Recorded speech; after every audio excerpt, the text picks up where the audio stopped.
जय जिजाऊ. प्रथमतः मी हे सांगू इच्छितो का ज्यावेळेस जी संभाजी ब्रिगेड होती, जी सुरुवातीला अस्तित्वात आली, ती संभाजी ब्रिगेडचे विचार ज्यावेळेस खेडेकर साहेबांच्या नेतृत्वात होते, ते मनोज आखरे यांच्यावर खेडेकरच्या विचारात नव्हते.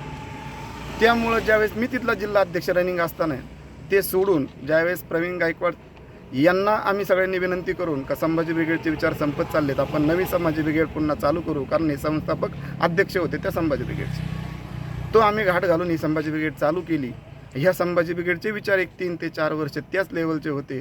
पण आजच्या घडीला जे विचार अधिकारशाही जे आहे, जे नवीन तिथं अण्णा सावंत होता, त्यांनी त्या संघटनेचं ब्लॅकमेलिंग धोरण, बाकीचं पैसा गोळा करणं आणि लोकांना वेटीस धरणं, हे पाहून ते व्यतीत होऊन मी ही संघटना जॉईन केली. ही संघटना आम्ही सगळ्यांनी मिळून एकत्र चालू केली आणि आज ह्या संघटनेचं पण 4 ते 5 वर्षांनी तीच वाताहत होत आहे.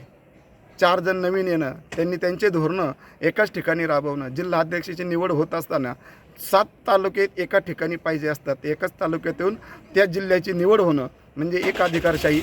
आपले विचार तुम्ही दुसऱ्यांवर लादू शकत नाही आणि हे विचार आम्ही कदापि मान्य करू शकत नाही. आम्ही कोणाचे भक्त होऊ शकत नाही आणि कोणाचे दास बी होऊ शकत नाही.